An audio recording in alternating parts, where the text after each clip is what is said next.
America में जैसे हमारी आईआईटीज होती हैं, उनका जो टॉप एग्जाम होता है उसको एसएटी कहते हैं। और जब एसएटी पहले लागू हुआ तो एक अजीब सी चीज आई कि जो अमेरिका में गोरे थे वो सब टॉप कर रहे थे और जो काले चमड़ी वाले थे वो इतना अच्छा नहीं कर रहे थे, और वो जो स्पेनिश बोलते हैं वो भी इतना अच्छा नहीं कर रहे थे। तो पहले क्या बोला, पहले जो उनके बड़े बड़े एकेडमिक्स थे उन्होंने बोला देखो ये जो है ना, ये जो काले हैं और ये जो स्पेनिश बोलने वाले लैटिन अमेरिकन हैं, ये इतने मेरिटोरियस नहीं है, इनको मतलब वो बात समझ नहीं आ रही है, इनकी कैपेबिलिटी कम है। और ये काफी सालों चला।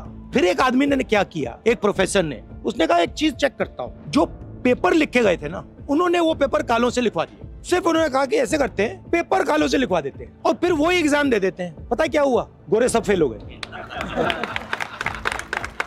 मतलब जो सिस्टम को कंट्रोल कर रहा है वही मेरिट डिसाइड कर रहा है। अब मान लो आप किसान के बेटे हो और मैं मतलब किसी बड़े ब्यूरोक्रेट का बेटा हूँ, अगर आप एग्जाम लिखोगे मैं फेल होऊंगा ही होऊंगा, और अगर मैं एग्जाम लिखूंगा तो आप फेल होगे ही होगे। तो ये कहना कि भैया ये मेरिट से आया, ये मेरिट से नहीं, सवाल में है भैया वो जो ऊपर बैठा है वो कौन है, वो पहले मुझे बताओ। अब अगर आप मुझे कह रहे हो कि आईआईटी का जो एग्जाम लिख रहे हैं वो सारे के सारे अपर कास्ट के हैं और दलित फेल हो रहे हैं, तो फिर एक काम करो, दलितों से लिखवा के दिखाओ, ट्राई करते हैं। जाति जनगणना क्या है? जाति जनगणना से अगला कदम दिखेगा। जाति जनगणना में ये कहना कि जाति जनगणना सोल्यूशन है, नहीं, मगर जाति जनगणना में ये पता लग जाएगा कि भैया आप कह रहे हो कि दलित लोगों में कोई कमी है, ठीक है, मगर ये जो संस्था है जो डिसाइड कर रहे हैं इनमें तो एक दलित है ही नहीं, उनकी तो आवाज ही नहीं, उनकी सोच ही नहीं है, तो कैसे होगा?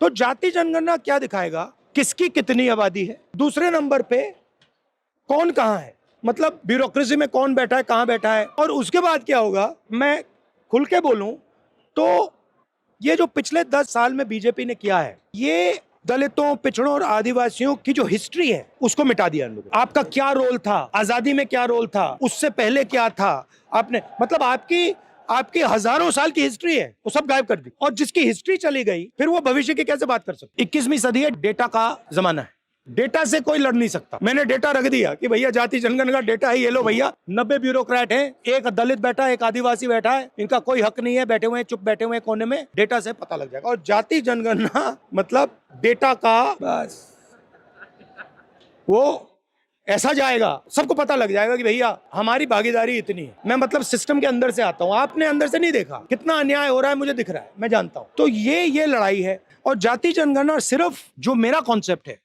वो सिर्फ आबादी का नहीं है। तो एक सवाल ये है कि भैया कितने पिछड़े हैं, कितने दलित हैं, कितने आदिवासी हैं, आपकी बात कैसे पहुंच सकती है? मतलब दलितों की बात मीडिया में कोई कर ही नहीं सकता, पिछड़ों की बात कोई कर ही नहीं सकता। आजकल हम देखते हैं, कहते हैं भैया मीडिया